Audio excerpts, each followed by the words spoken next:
Well, everyone, what a warm and wonderful welcome to you all. I'm Fabian Datner, and I'm the CEO of the Datner Group, and I'm coming to you from Mexico and working here at the moment for a short stint together with Michelle Foster, who's our Chief Operations Officer. And it's our great privilege to welcome you here tonight and this morning for you all, lunchtime for some, to what we hope is a genuinely interactive and collaborative conversation between us. We've been quite stunned by the response from the community. Over 50 councils have registered for the event and over 100 individuals. And we think it's a very important and heartwarming recognition of the importance of councils talking to councils and council leaders talking to councils. It will be an interactive session, and we would ask as an enormous favour for you all to turn your cameras on. Now, one of the things we say to you all is, we seriously don't care what room you're in. We don't care what you're wearing. We don't really care what you're eating, drinking. We don't care if children and animals turn up. We don't care on any degree about what it is to be a human in the modern world, but we care hugely to see you and feel that we are part of this community. I was going to start with an acknowledgement to country. And normally for Datner Group, which is based in the Yarra Valley, we would be recognising the Wurundjeri people. But I would also like to recognise the Quechua Indians and the Aztec descendants, who are the Indigenous people in large part of Mexico City, although there are 4 quite significant Indigenous communities in Mexico City. And I want to also do a particular acknowledgement to Martin Gill, who's the CEO of the Borough of Queenscliff. And I don't know, Martin, if you can wave your hand or if you're here now. There you are. We were all deeply moved by your message. Martin shared with us when they approached the traditional owners of the land they are on, which is the Wadawurrung people of the Kulin Nation, about naming a recently constructed community hub. The proposed name was Wurrung, which in the language of the Wadawurrung people means to listen with both ears. And that seems to us a wildly fitting frame for the conversation we want to give to you and have with you this evening. Datner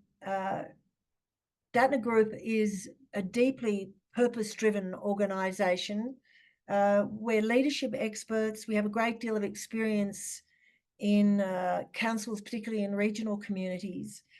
But it's part of our overall commitment to elevating the visibility of leaders who care about a sustainable future.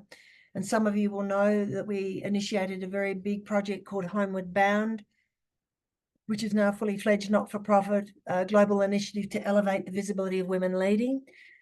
We founded the Compass Women's Program, which now some 2,500 women have participated in around Australia. Many councils have sent significant numbers of women to it.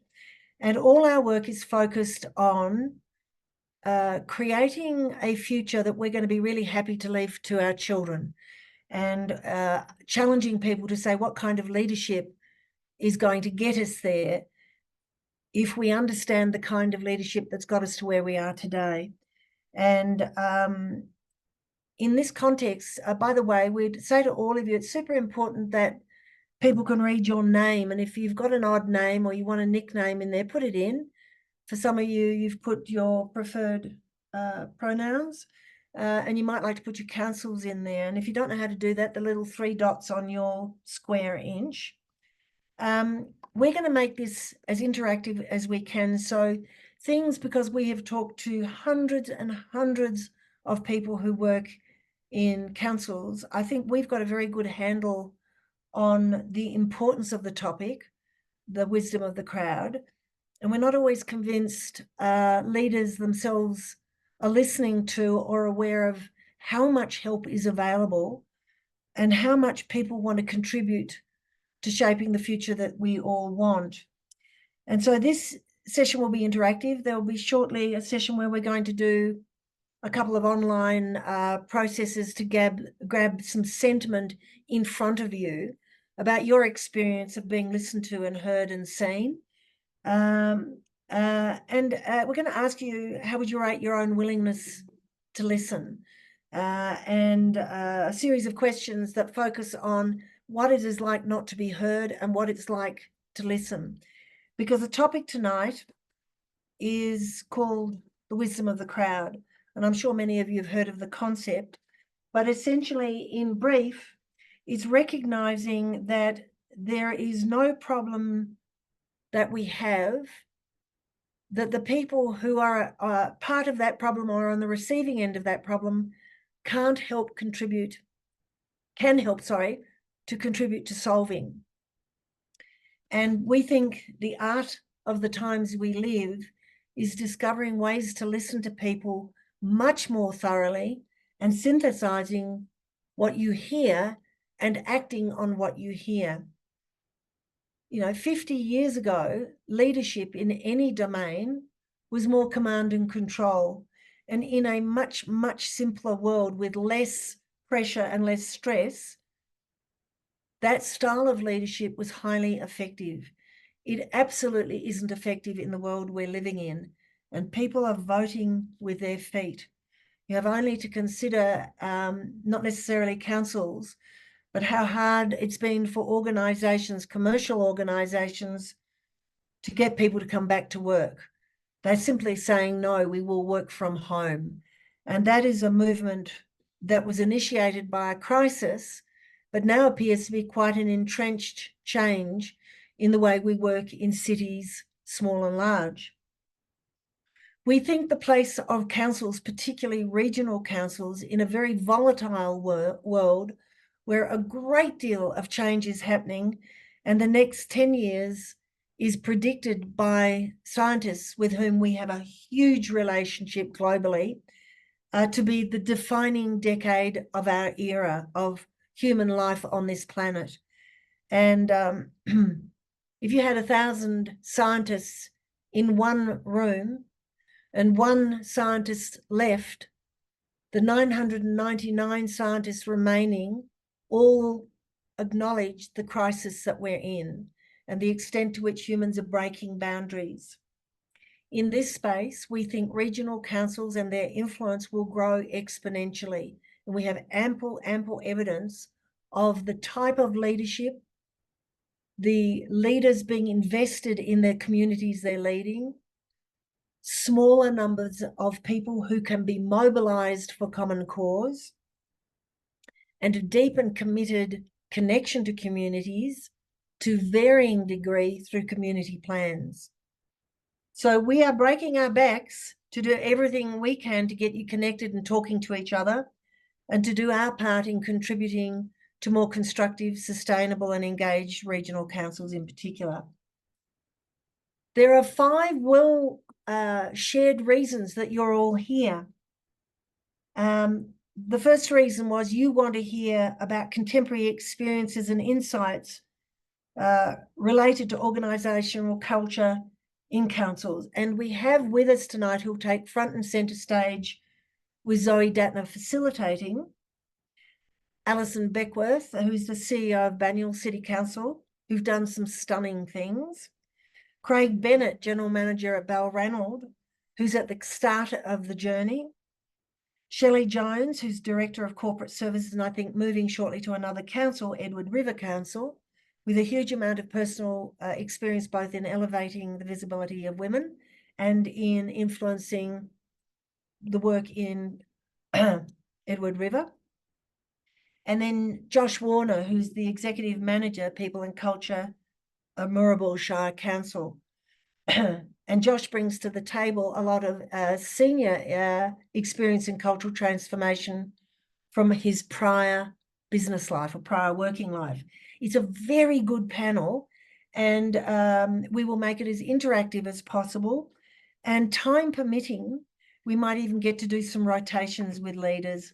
And certainly we will be gathering your questions in a carefully choreographed and curated online process. So I want you to enjoy yourself, sit back. I hope you've got something to eat, to drink. As we said, we don't care your background environment. We just care to see you all. And for everyone who's got their camera off at the moment, can we encourage you to turn your cameras on? This is an engaged and interactive process. We're repeating to Adrian, Lauren, Kirsten, Michelle, Lisa, Lauren, Peter, please turn your cameras on, because we want you to see each other's faces. This is not a just come and observe session. It's a come and engage session. So seeing your faces is really, Gabrielle, if you can, Lisa, Peter, pop your cameras on. Thank you for doing that. So I want to thank the team behind the scenes in DG who've worked so hard to make this happen. Dom and Sarah have pole position on the calls and the emails and the reach outs to you all. It's not a small challenge for us to do this. We're a small business, and we do it because we want you to see each other, hear each other, and connect to each other on a fairly informal and interactive level. So what we're going to do now is we want to take you into a little territory, and I'm going to do this with, I think, Dom's help. We're going to explore with you, have you ever felt you weren't listened to? So we want you all to take a moment now, and in this moment, think of an occasion, and it could be quite recently, but we want you to think of an occasion when you felt you weren't listened to.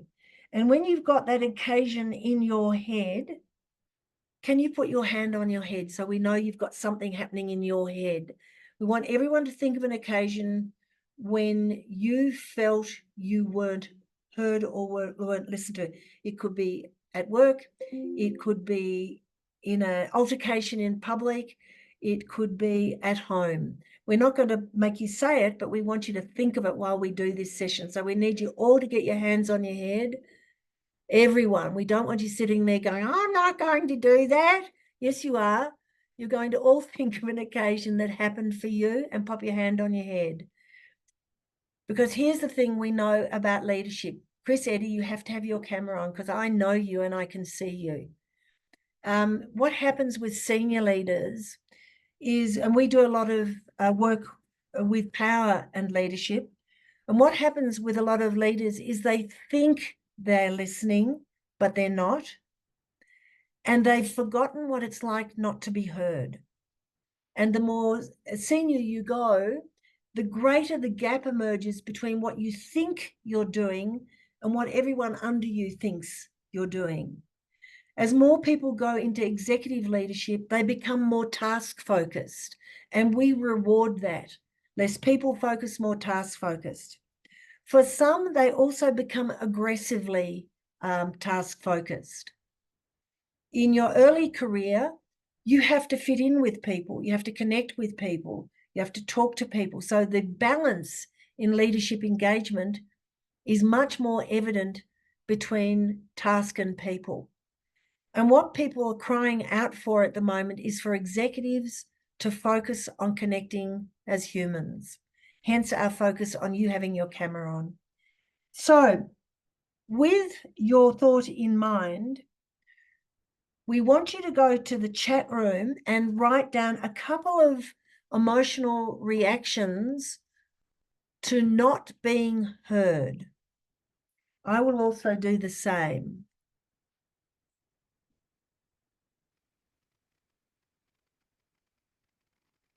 So we're seeing frustration come up a couple of times. Just hold on, Dom. We'll just get it to you. Keep a track record. We'll get people just to post. Just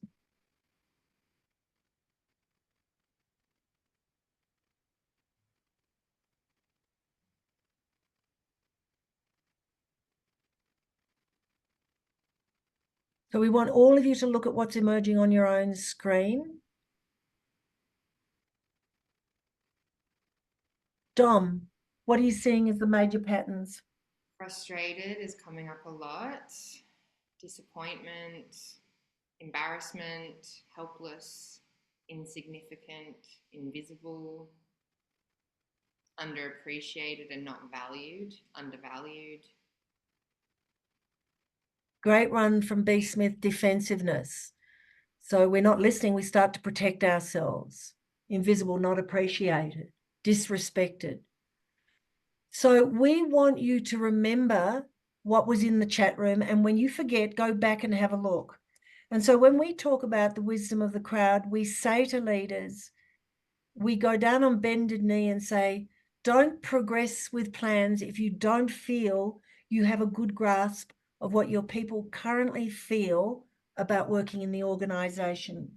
We think that climate surveys might tell you a very short-term measure, but you've got to get down to the nitty-gritty of the stories people tell each other.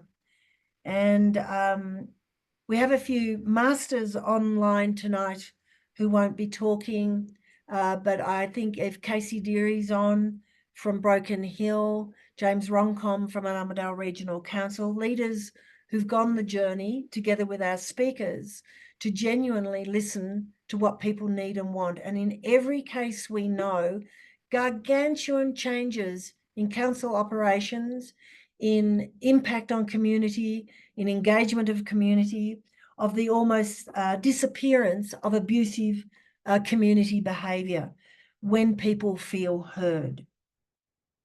So now I'm going to be handing shortly over to Zoe, but we're going to take you through 2 polls. And Dom, I think you're going to explain how the polls are going to work, or Sarah. We agreed that I was the worst possible person on the team to try and explain the polls, but we're going to take you to the first poll around how you would be willing, the extent to which you're willing to listen to one another. So DG, can someone help me know who's going to handle the poll? Thank you, Favy. Thank you for that. So I'm launching a poll now. Just reminding everyone, this is completely anonymous, both for each other and for us. No one can see who's answering what, so feel free to answer as honestly as possible. And if you do have any issue with seeing the questions, you can actually make the little box bigger. So feel free to make it as big as you need to see all the questions.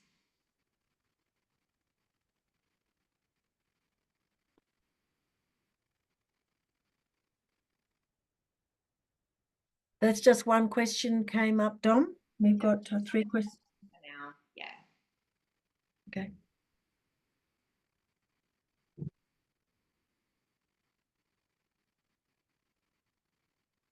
Second question? We just have this one question for now, and once everyone's answered, we'll share the results so everyone can see what it looks like. So how many answers do we have, Dom? 82% of people so far, so about 58 answers. Is anyone having trouble putting their answer in? You just type into that little box. You'll get some options there and you click on your option. Let us know if you're having trouble, because we really want to capture your voices. You've already done the hard yards by being here. We want to make sure, is everyone getting Julie Swanhill? Or I missed the first 2 questions. All right, we've only had one. Sit with it, Julie. We're doing question by question, which is a very civilized way to do it. Alrighty, I reckon that is Second question. So you should all be able to see the results of that poll and what answers everyone was sharing. So a big one there, which sits with global trends at the moment. People are mostly willing to listen, but sometimes get distracted, 44% of you. And the question is, people are sometimes willing to listen, but occasionally struggle with engagement. So that's over 83, 82% of us recognize that we aren't listening effectively. That's super important for the session we've got ahead. Next question, please, Dom. Yeah, awesome.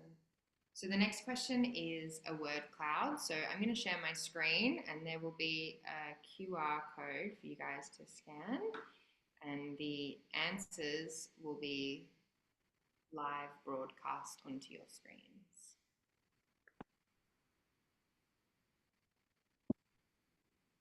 Is everyone able to see that okay?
Super interesting. I hope everyone can see this.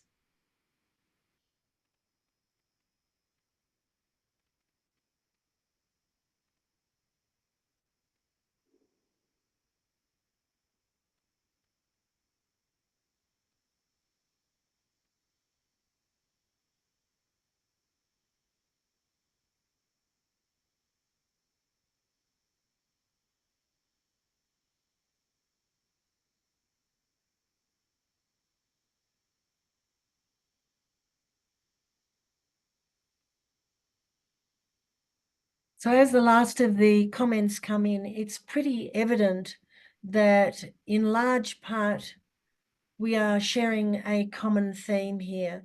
Genuine concern about the rising cost of living, financial sustainability, particularly in the context of world politics, climate change, real anxiety about the impact workforce sustainability and the technology that supports us, gaps in trust in government, and ultimately people leader skills.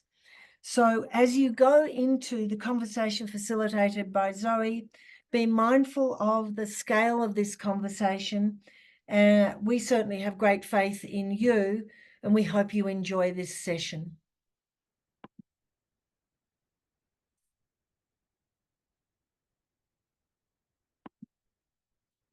Thank Over you, to folks. Zoe. Hello, everybody.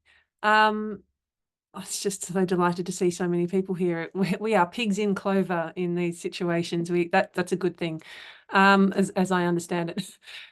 So hello, folks. I'm one of the directors here at DATNA Group, and work very closely with a number of regional councils and organisations to do this work. It's a pleasure to be here. So this will be a panel discussion. I'm about to introduce our four panelists with a little bit more detail, and following that, we're going to have more of a shared discussion between the four of us.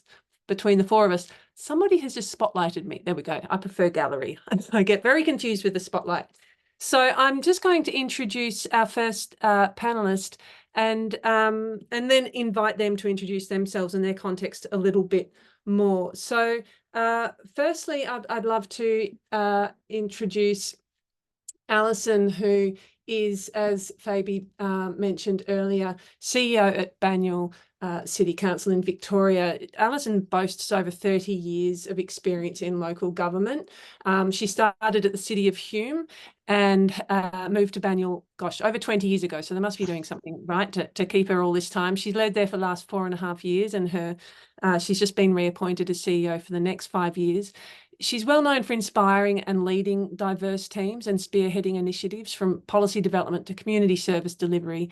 And she's particularly dedicated to fostering a positive workforce culture where innovative programs and facilities can enhance community health and well-being.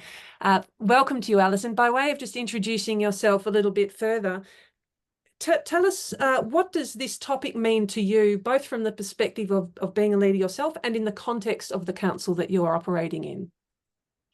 Yeah, thanks, Zoe, and thanks. Hi, everyone. Thanks for that introduction as well. As Zoe said, I've worked in local government for over 30 years and was lucky enough to secure the role of CEO at Banyule about 4.5 years ago. And being an internal candidate, it was really important for me to work out how I put my niche on an already high-functioning organisation. And so when I think about this topic and what it meant to me, it was probably really getting out and about and having a chat to the workforce to really understand what they needed and what their concerns were to take us from being good to excellent. And so it was really having open conversations and entrusting and empowering people to feel safe and engaged and be able to have a really authentic conversation around where the organisation was at and what it needed to do to improve. So it was really ensuring that I was putting the practice of active listening, and then also how I would empower that skill set to the wider organisation to make sure that that actually became part of our leadership style and our makeup here at Banyule. That's excellent. I've immediately got additional questions, namely what I hear when leaders who have spent a long time really investing in this space is I hear what they're doing and why, and I desperately want to know how, and everybody else is going to want to understand a bit more about that as well. So just quickly before we introduce our next speaker, when you talk about that skill set, particularly around active listening, what does that mean to you? And what does it look like to embed that skill in a culture so that everybody can adopt it? Yeah, and look, I think for me, for active listening, it's making sure that you actually are present and you've got the time to be present and you're actually making yourself available to people when they're available to have a conversation as well. So it is getting out about, it's putting yourself in situations that you're not normally in. You know, it's getting into someone else's shoes for the day. It's actually having a conversation while you're out with a walk with someone, creating the space for it to be safe, for it not to be hierarchical, for it to actually be an experience that is a pleasant one and creates an opportunity to have a two-way conversation. One of the things that we did here was to develop a people strategy and come up with 5 pillars, and that was really through conversations around what we were looking for here. And one of the areas that I'll focus on a little bit later today is our leadership excellence and the leadership capability program, and what that meant for the organisation and the journey that we've created through that. So it's probably really having a look at what is good leadership, examples of what isn't good leadership, and identifying that and calling out where we've got that and being able to actually have that conversation, and then looking at what is good leadership and then looking at how we work together to get to there. So it was having safe, open conversations and taking away that critical defensive lens. We needed to identify what wasn't working to actually move on to what we needed to do to get things right. Fabulous. Excellent. Thank you so much. We're going to come back to that one. Thanks, Alison. So I just want to introduce our second panelist for today, Craig Bennett, who's the General Manager at Balranald Shire Council in New South Wales. Craig's also been in the game for the last 30 years or so, originally starting out in Burnie in Tasmania back in 95, and he's gone on to work in councils in Western Australia and Victoria and New South Wales. In March last year, he commenced his role as General Manager at Balranald. Following a fairly tumultuous period, I think it's fair to say, Balranald had been in administration since 2020 and seen a number of tough times over the years. So he brings a unique perspective to this conversation. He understands the importance of building a values-based culture in organisations and is particularly passionate about embedding shared leadership frameworks, which I've seen him really advocate for, and good to know more about that, so that staff are really empowered to generate great outcomes for everybody. Finally, Craig's a formidable networker. He loves building relationships in the region. So this is a good time for folks to meet Craig. Craig, tell us a little bit more about yourself. What does this topic mean to you, both for yourself as a leader and in the context of your council?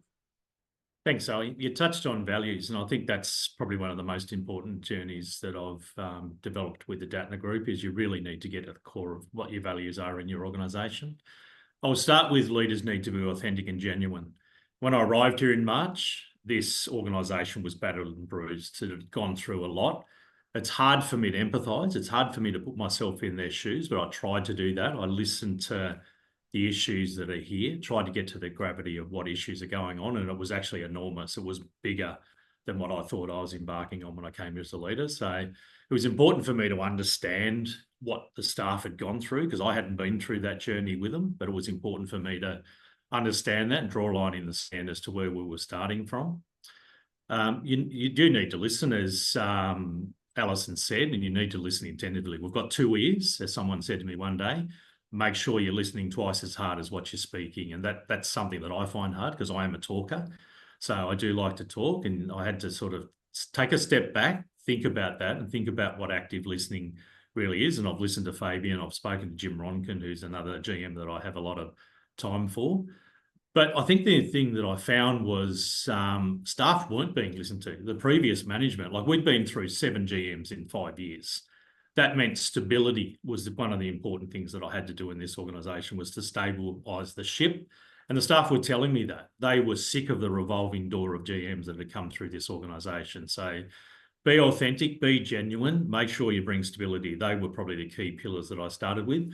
There was a lack of leadership within the organisation. I was horrified when I got here, and there wasn't 2 directors for me to actually have as lieutenants to assist. So that was another thing I had to look at. How was I going to, battle this by myself? And I don't think leaders, we don't have all the answers, and your staff will tell you that. When you do a survey, they'll actually tell you the answers as to what you need to start putting in place.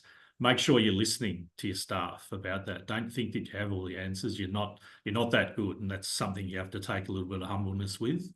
So we set about putting 2 key pillars back into the organisation. That was important as part of the journey, that we actually actively got 2 directors. Otherwise, it was going to be too much for me. I knew that, and I had to actually put my hand up and admit that I couldn't do this by myself.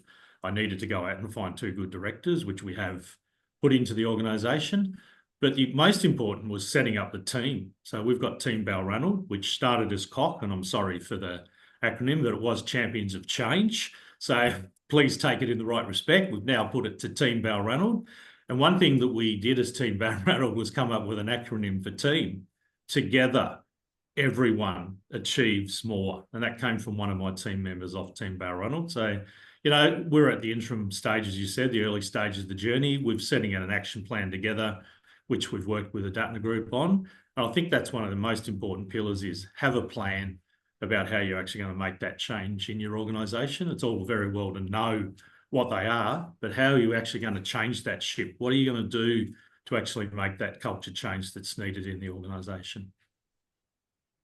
Fabulous. Thank you for the acronym, Craig. Definitely stealing that one from Team Balranald. I can hear as you talk the journey from getting there, feeling like, oh my gosh, I can't do this on my own, and then less than 2 years later, there's a distinct team orientation to the mission, which is extraordinary. We'd love to hear more about that. Thank you, Craig. Let's introduce our 3rd speaker, Josh Warner from Moorabool Shire Council. He's the Executive Manager of People and Culture there.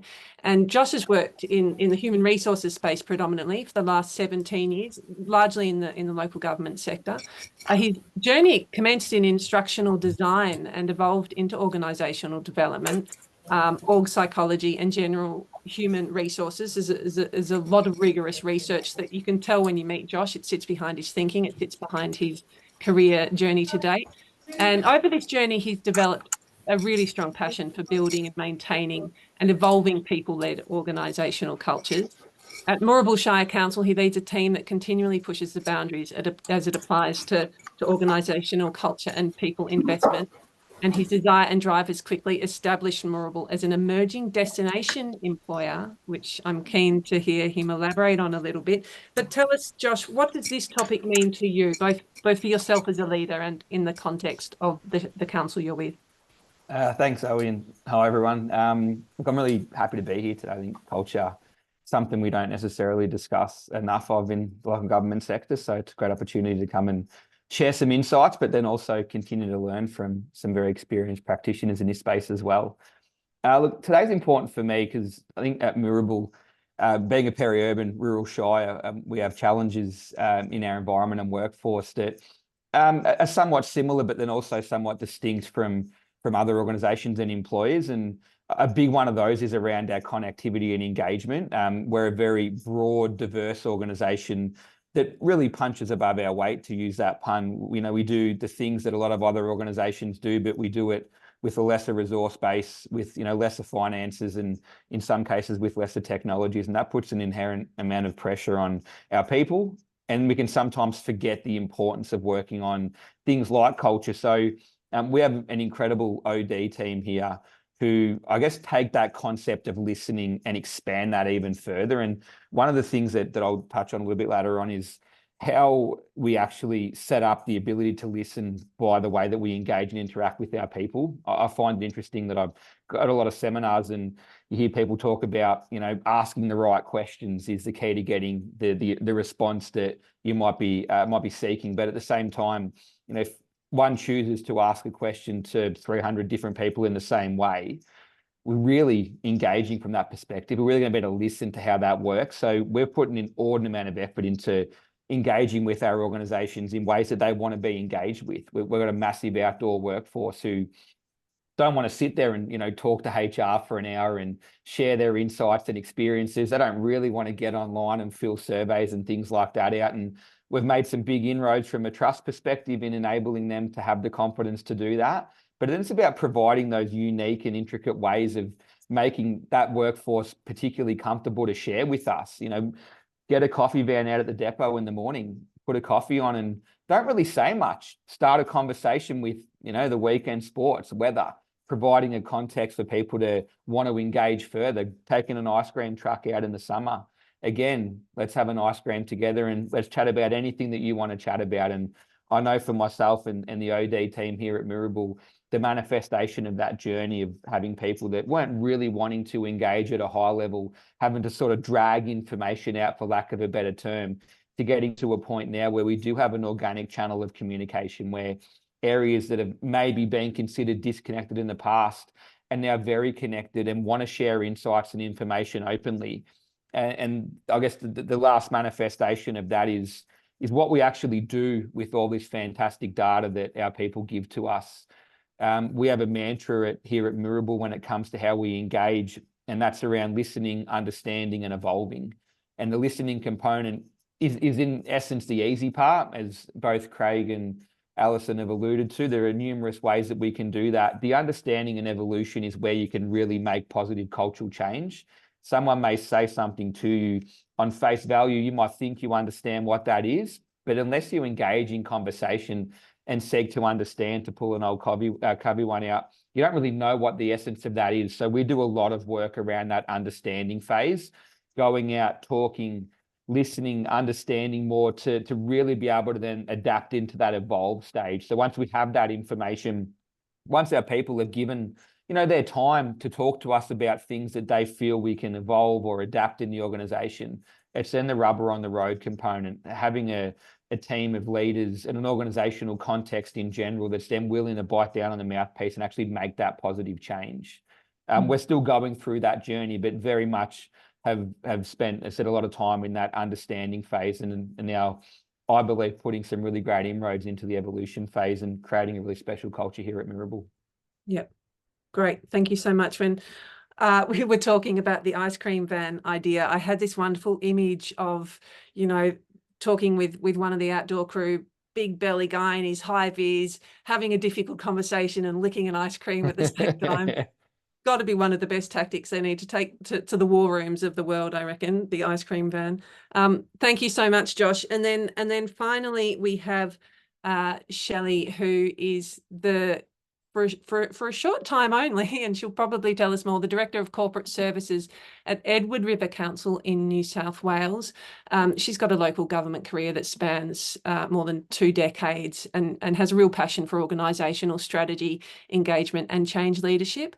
She's weathered many storms of major organisational redesigns and has also been the executive leader in an amalgamated council which was severely impacted by the Black Summer bushfires in 2020. So has lived really lived through the experience of working in both a workforce and in a community in a time of crisis.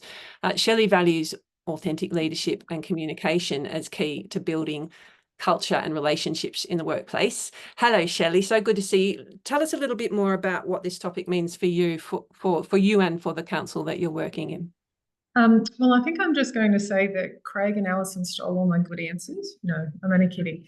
Look, I think from my experience, and I'm going to pick pieces out of both Craig and Alison's stories because they resonate with me and my journey as well.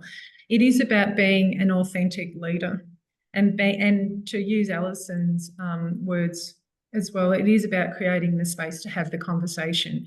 And I think in terms of being able to listen actively, it really means but also being prepared to hear the good, the bad and the ugly, and or being able to respond genuinely to people's hard stories, frustrations and sometimes grief. And when I'm saying grief, I'm talking about grief for what has been lost in the past. And for me, it's about recognising that the past still has value because it informs what we do moving forward. And so being able to pay respect to the hard stories and not dismiss them in that attempt. And sometimes it's human nature to say, yes, that's all good, but look at what we're doing now, because that will fall over eventually. So it's being able to, again, pay respect to what's happened before, seek to understand, as Josh used those words, I'm using them as well, in order to move forward. And I think in terms of Edward River Council, we are also, look, I guess in terms of employee engagement and being able to build good culture, it's a continuum. And sometimes we're all on that journey, and Edward River is certainly at the start of its journey as well. And so I really resonate with a lot of Craig's lived experiences out at Balranald. So potentially not exactly the same extreme, but certainly when I came here 2 years ago, we'd had a revolving door of leadership, critical staff vacancies and resourcing issues. And this organisation had just gone through a employee engagement survey, and some of the big no surprises was nobody really knows who does what, leadership, some systems and processes, and organisational culture. So I guess my big takeaway is to make sure that everyone knows what this concept of culture means tangibly to them. What is it for us? What do you want it to be? And be able to use that information to build a narrative that everybody gets behind, from the highest levels right up in the chamber all the way down to the people on the ground. Being able to articulate what is this notion of culture and what does it mean day to day for us. That's such a good point that you raised, Shelley, and I think that we make a lot of assumptions about how people understand the concept of culture. How have you led a conversation so that everybody can feel like, okay, well, this is a conversation we can all be a part of? Well, I think it comes back down to accountability too. So certainly at Edward River Council, all of the accountability for culture floated right up to the executive team. It's not my job, it's their job. Where realistically, I think as leaders, everybody on this panel today will appreciate that the most impact happens, it's not even at exec, it's right down on the ground. So it's those first frontline leaders. So being able to cascade that conversation all the way down to that shared language of culture, that shared language of learning, of leadership, all the way down to team leaders and supervisors on the ground, because I think that's where the real impact happens. And our job as the exec is to give them the environment and support that they need to be able to build culture at ground level and then all the way up. So I'm not saying that it's not our job, it 100% is. The buck stops with us, but it's not just our role, it's everyone's role. Yeah, fabulous. Thank you. I'm just doing a quick time check against my agenda, which I've just put behind 17 other windows here. So thank you, panel. Just a couple of questions more generally to the four of you.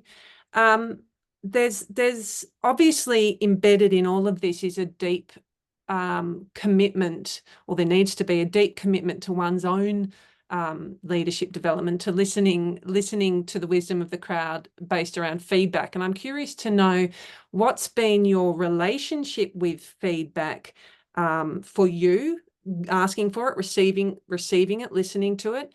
How do you go about that? What have you learned about that along the way? And maybe we can start with you, Alison. Thanks, just unmuting there. So thanks. Look, I think I was lucky probably early on back in my days back at Hume City Council when I was at a coordinator level that the organisation then invested in 180-degree feedback.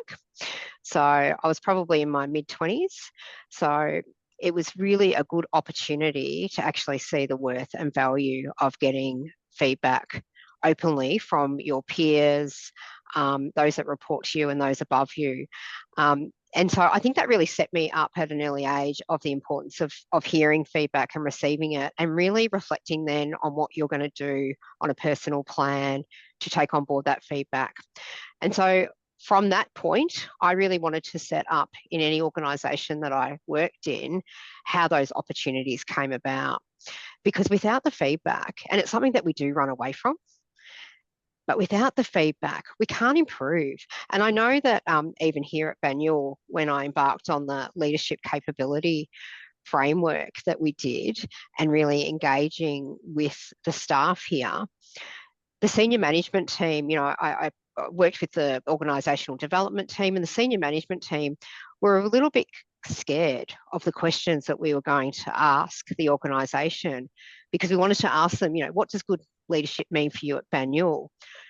What does good leadership look like? You know, when you're thinking of someone here at Banyule that you admire, what is it about them? On the flip side, what are the skills and behaviours of leaders that you're seeing currently that you don't like seeing? So they were really courageous conversations to have, but it's fair to say it came with some hesitation because people were scared about how that information would be used, and if it would be used in a negative sense. Where I think we've actually got to say, if we're looking at feedback, we've got to look at how we flip that into a positive outcome and an action plan, how we're going to reflect and work on what we need to improve. It's something that we don't need to be scared about. We do hear this Yeah. definitely, and where it comes to engagement surveys, obviously there's a process of engaging people sufficiently to get them to complete the survey in the first place, and where there's fear of what will happen to that feedback is usually where perhaps we don't get as much completion as we might like. I'm curious to hear from others on the panel in terms of their own response to seeking and receiving feedback and dealing with that fear factor. I guess I can jump in. I've built into my one-on-ones, and I agree with Alison. We do run away from it as humans. Like, we don't really like to hear the bad things, but it's the only way we can develop our own leadership prowess, I suppose, moving forward, and just become better humans as an outcome of that.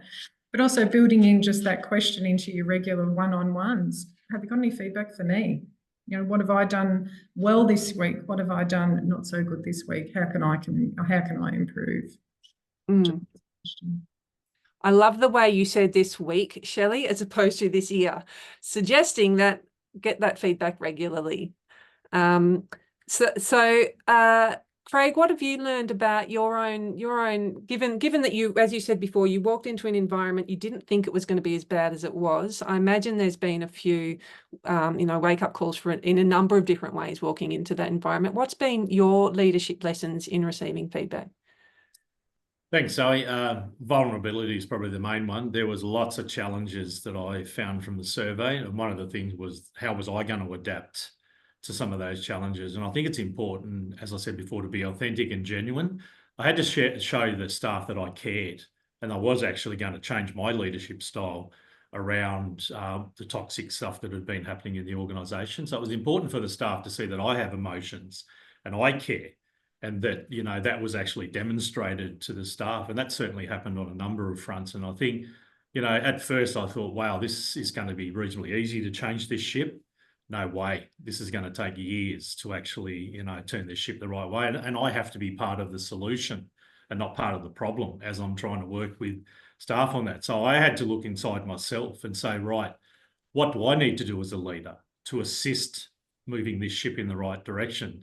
You know, and that can be challenging to actually look at yourself and say, shit, I'm probably not as vulnerable. I'm not showing as much care as what I should. And it's really important for your staff to see that. And that's not easy, as you know. Absolutely. And you've just made me think of something that maybe I can pose to Josh. Josh, when it comes to managing expectations, that realization that Craig arrived at, for instance, that this is going to take time. Oh my gosh, we cannot make this happen. We cannot just order a few widgets and suddenly it happens. How do you have conversations with your organization, with your teams, whether it's leaders at different levels in the organization, about what's involved? What does it take to respond to the feedback you're getting? Yeah, there's probably two ways I'd respond to that. The journey, I think, it's division for me is what's important from the get-go. My experiences at Mirabel have probably led me to that realization early on, where I came into an organization where there was, in some cases, blank slates to be able to work on, which is incredibly exciting. But the realization that I might be 50 and still working at this is a difficult one. And my style is very, and there's a few on my team here, so they'll probably put their hands up. I like to do things, get it done. We don't rest on our laurels very often here. So that whole 5 to 7 year roadmap is incredibly intimidating for me. And in some cases, as Craig mentioned earlier, I can almost be intimidated by that, like a fear of failure. If I haven't done enough, you know, in 12 months to justify that I'm out there trying to revolutionize the world of HR, for me, that's very hard to absorb. But through experience and having some very good people, I'm massive on mentoring. I probably shouldn't say this out loud. I don't do a whole heap of sort of in classroom training anymore. I do a lot of experiential learning and a lot of mentoring. I find that experiential way of sharing ideas, which then also opens up that feedback loop. And I think one of the major things to me is certainly role modeling in that space. If there's an expectation that between me and my crew at work that we can have open conversations and we can provide feedback, that needs to be two-way. And being able to role model the fact that I'm open to feedback, both good, bad, and indifferent, I think enables a culture where that becomes somewhat of a norm. And, you know, we can push ideas through, but we can also really comfortably say, look, I love that, but realistically, you know, we're here, we want to get to here. So it makes it easier to have those organic conversations. But at the same time, I'm never a no mentality. Even I've received feedback in my time, given I work a little bit differently, as most of you know, that, you know, was quite confronting and frustrating, but I never approached that with that person just hasn't got me right, or that's just crap. And I need to listen to that. If one person has that perception of me or can provide that insight, then that is valuable, whether I in principally agree with it or not. So being open to accepting that, taking it on board, and then practically assessing how I can better myself as a result, I think has been a really big learning over the journey, and an ongoing journey that is. Yeah, it doesn't stop. There are no laurels, whatever laurels might be, to rest upon.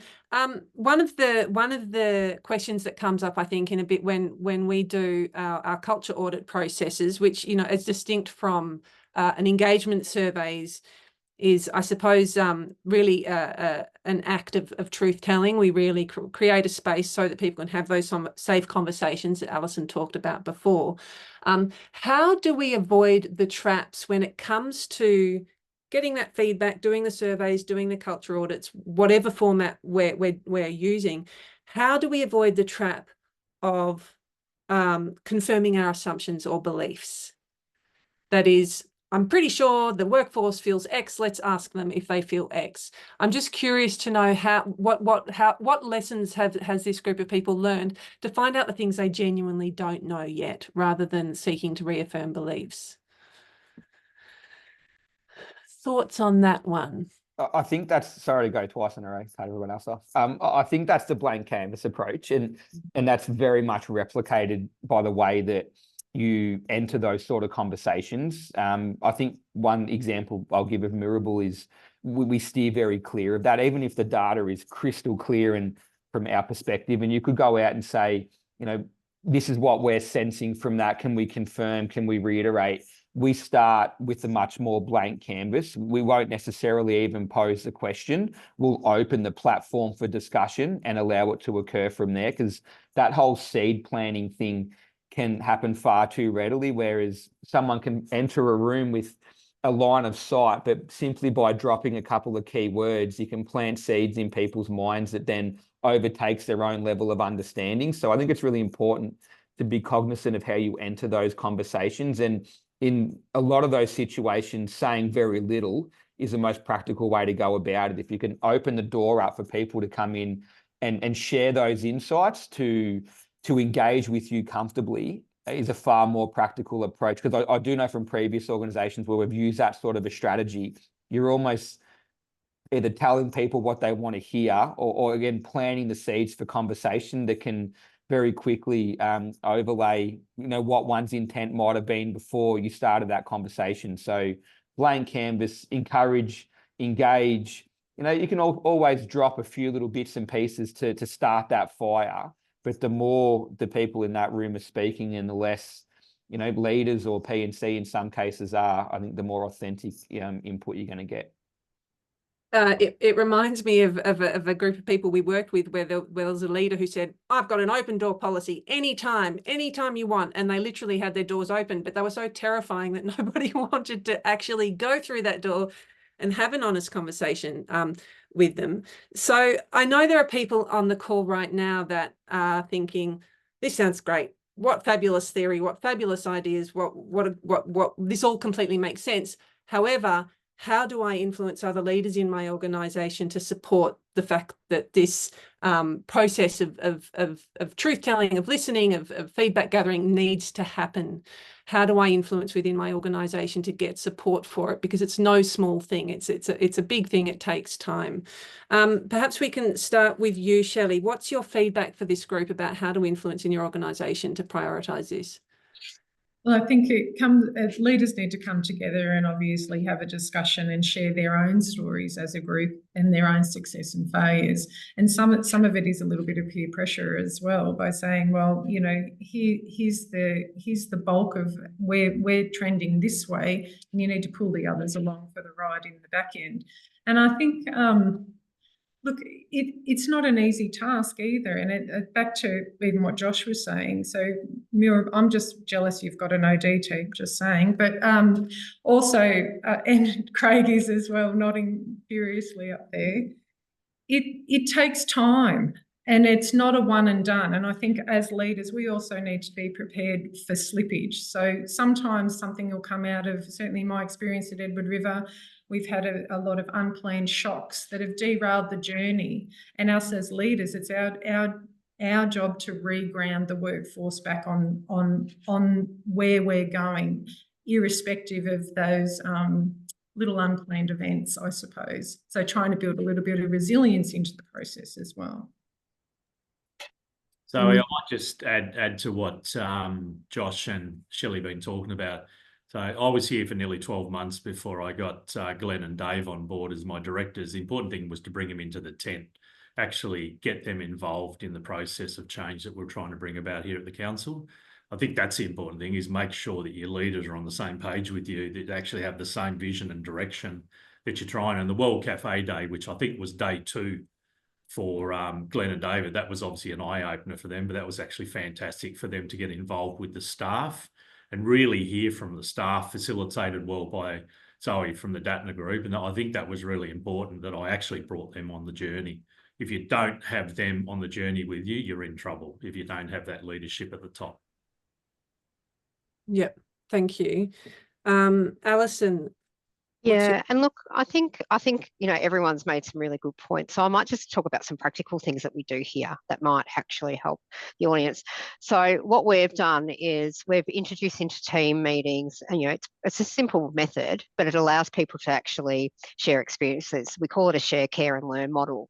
So you're sharing something that is either a challenge or an experience that you're going through, and you find that with other leaders, other peers, they're probably going through the same thing. So they learn how to give care and feedback through that, but they also learn. So that it makes it a very safe way to actually show some vulnerability, share an experience that you're going with, allow others to show empathy and care and support, and even brainstorm solutions. And then everyone learns from that. So that's one thing that we do. The other thing that we do at our exec level and then down to our managers level is that we want to share some success and challenges that we're happening, but we talk about it in a way that it's got to be that you share the success of where you've been open to a new idea, where you've engaged in a robust discussion, where you've fostered feedback or input, where you've embraced some diverse opinions on ideas about something, where you've invited feedback, and where you've actually showed vulnerability. Now, you don't need to tick those things, but we're really focusing on, if we're going to be successful and if we're going to change culture, these are sort of some of the key priorities that we're focusing on. So something isn't just excellent, but did we show vulnerability or that, or did we engage with others? And it's actually helping us then change our culture, our dialogue, how we're sharing things, how we're actually having the right conversations. So these are some practical tools that we've used over the past 12 months. And it's probably, we've been working with Tim from the Datner Group, and he's really given us some really good tools and how to actually have some reflective practices with each other and really challenge each other's thinking in this space. So it's been great.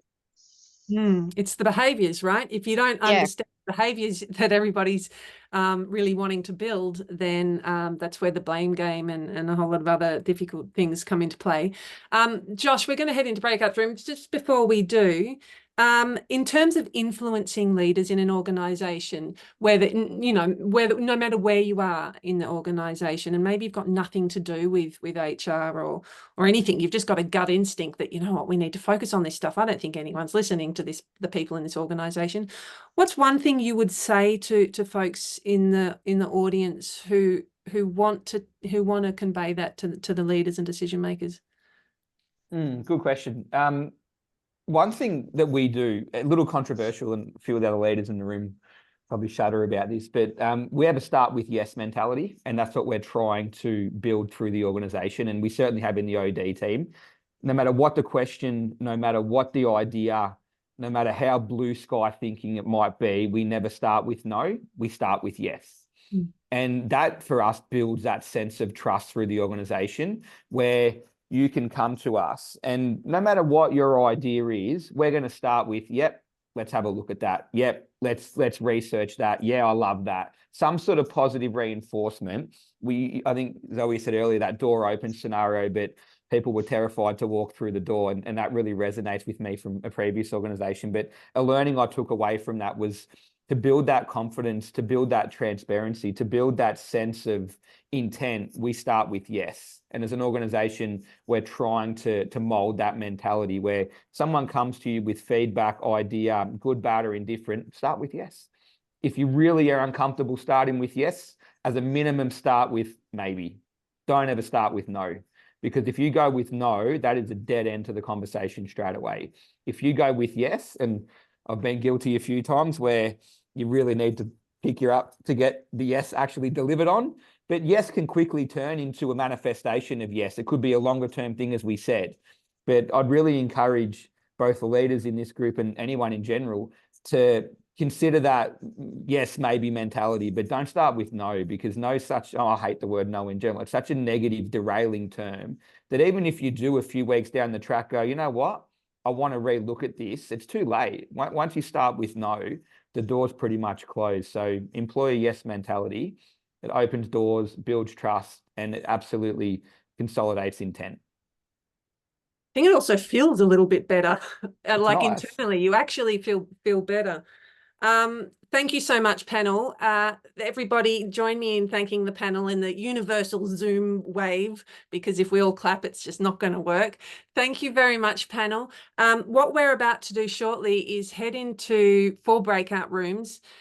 don't leave, folks. This is the time to stick around. We'll have some little conversations with each of the panelists. Will be in a room, and it's just a chance to ask some questions, dive a little bit deeper into any of the stuff that you've heard in this panel discussion so far. So Dom in our our operations room is going to be assigning folks to a room. So when you get that that button, just click on it and join a room, and take your conversation into those little rooms, and then we'll come back again in just under 20 minutes.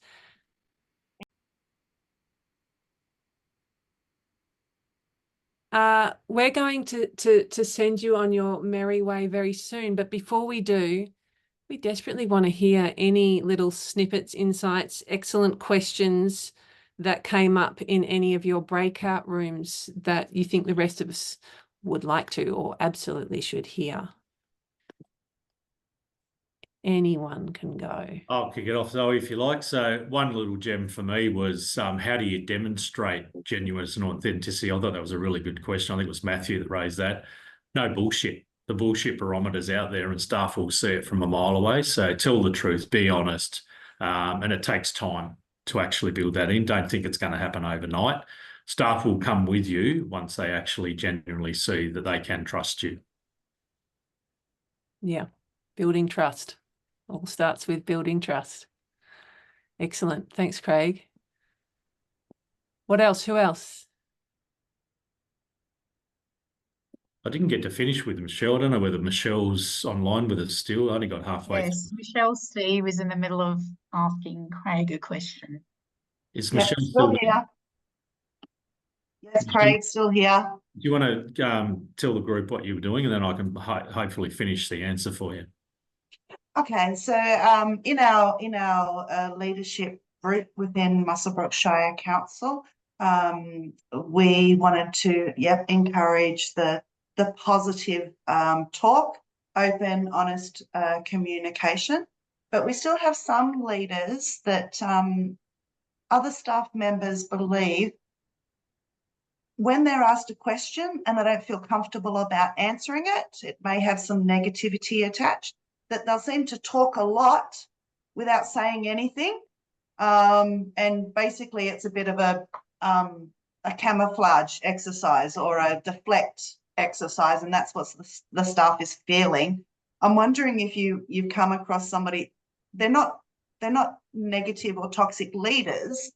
They're just possibly trying to stay on a positive direction, but know that the answer that they need to actually provide truthfully may have a bit of a negative impact. So I'm wondering if you've dealt with that, and how do you let your leaders know that it's okay still to talk about something that may not have worked out well or come to fruition honestly, instead of spinning it just to be positive? Yeah, or is that what you do? I'll answer it in two ways. So the two that I've got at the moment, David and Glenn, I think they're positive towards it, but there is times when they ask questions, and it's important for you to keep stabilising with them that this is the journey you need to be on and stick to the front. But you can also look at it from a toxic point of view. I had a leader here that was toxicing the organisation when I started this journey, and that person had to go. So I'm not going to sugarcoat it. If you're on a journey of cultural change and values and some people don't fit that journey, they can't be with the organisation. Otherwise, you're going to lose the positive people. They're going to start leaving because they will think you're full of shit about the journey that you're trying to go on. So I can't be any more honest than that and say that the ones that won't come on the journey, you do have to try and get out of your organisation. I think there's quite a few responses to, it's an interesting issue, and it still comes down to trust, right? Because if trust is missing in the foundations of the relationship or the foundations of the team or the foundations of the organization, people don't feel they can trust others to respond in the way that they need them to. So it's hard to have a difficult conversation. In our group, we talked a little bit about the stragglers. How do you bring everyone along on the journey? And a lot of it comes down to having those difficult conversations. And to Craig's point, yes, at some point, some people might not, stay in that organization. They might just be encouraged to move elsewhere because that hasn't been able to come about. Yep, spot on. It's a doozy, that one. Very challenging. Yep, indeed. Sorry, can I ask one more? With Craig. So Craig, when you took over, Yep. did you deliberately and concisely say to your leader group, this is the new vision, and keep on reflecting back to that, like this is our overall vision? Was that an important step? Easy answer. I didn't actually have a leadership group. There was actually not a lot of leaders within Balranald. I'm actually trying to address that at the moment by building the 2 pillars and then building on shared leadership. So that was actually one of the challenges when I got here, the lack of leadership that we actually had in the organisation. And we've got some good people, but they actually just needed to be brought on that journey. I've got one last question, and I want to put it to Fabian, who we have for such a brief time, and she's the expert, and I always love listening to her. And this question is specifically, Fab, what advice would you give to folks who might have actually the most toxic or the toughest individual in the organisation is the GM or CEO? What advice would you have for people in that situation? Oh, you're muted still. Hang on a seckie, still muted. Finding the unmute button. Oh, the anticipation is building.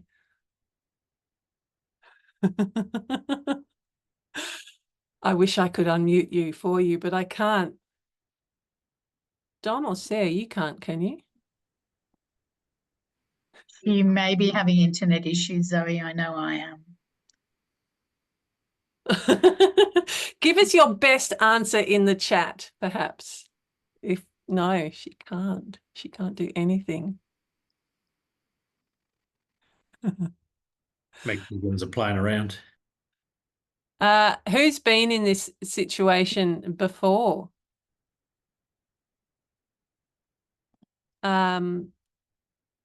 Sorry, what was the question again? I've forgotten what the question was. question is when the particularly challenging, or even going so far as to say toxic, influence in the business organisation is the GM or CEO, and therefore really tough to have a conversation with around culture and behaviour and listening, perhaps incredibly defensive.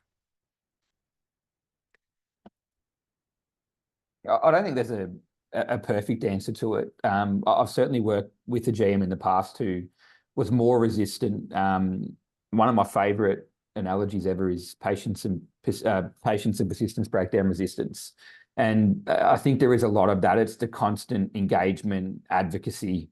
I don't think that very many good GMs or CEOs would have that mindset to begin with. So I hope it wouldn't be that prevalent throughout our industry, but in those instances, I think it is about that slow burn, getting those small wins, demonstration of the benefits via the output, and then also creating that aura within an organization that in essence can also help you influence. One can't change that on their own, but certainly a movement within an organization of a practical sense can help that influence. And we sort of use that pressure cooker scenario before, but that heat does turn up. And I know in my example where there was some resistance, it was around, providing a level of stability or a level of confidence that the direction that we were going to go on, would have the benefit that we were seeking. So getting those low-hanging fruit, some of those quick wins, building a collective group of people that can advocate the same message certainly helps to break down a level of that resistance.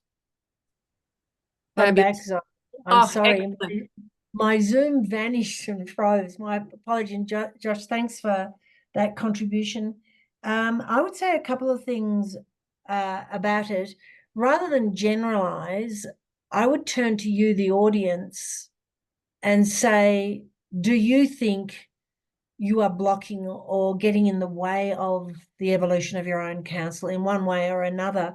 In my own journey as a leader leading this very big international project, there was one moment where I thought they were going to force me to walk the plank in Antarctica off the edge of a ship. And it wasn't that I wasn't listening, it's just how I was operating, my style, my language was mismatching some of the audience. And came a year of fairly intense scrutiny into my style of leadership, probably more than I'd done in the preceding 30 years of leadership. So I think the first thing is ask yourself, rather than, you know, it's always risky when I quote a biblical reference, but I'll quote it anyway.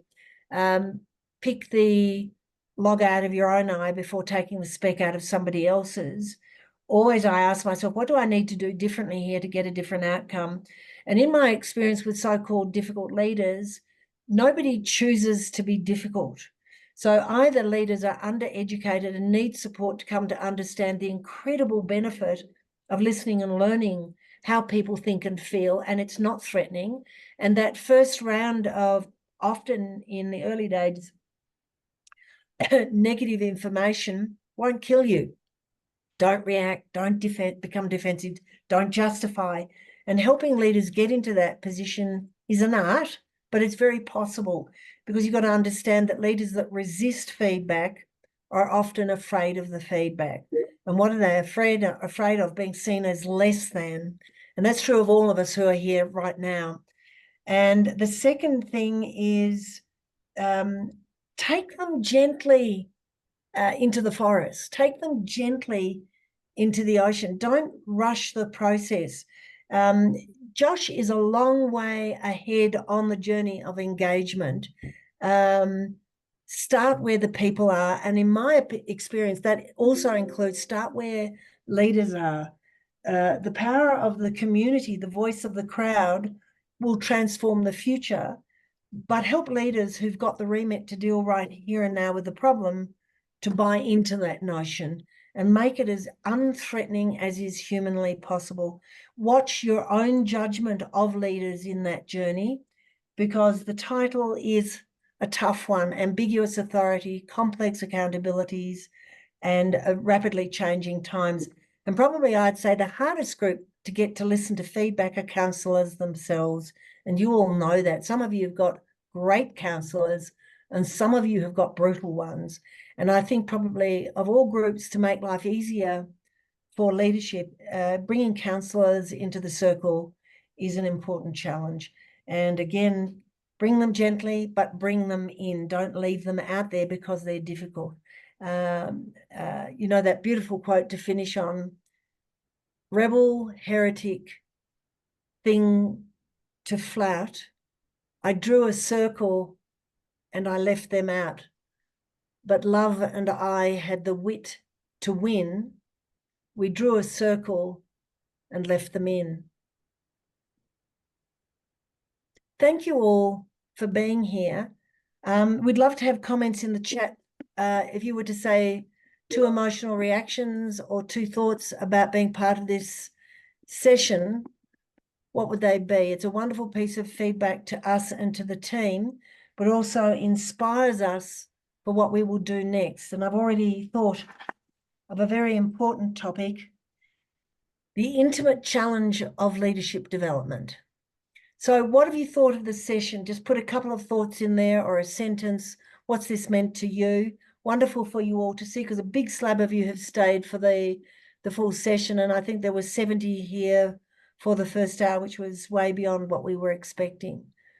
So pop some comments into the chat room because it means the world to us. Love the honest conversations. Yeah, shared understanding, great insights. Insightful, good. That's what we hoped for. Inspiring and insightful. Insightful means I gain insight for action. Great session, valuable learning. Great quote to finish off with, good. So go gently into your day. And if we left one thing for you to think of, stand beside each other in this very difficult time. Don't judge.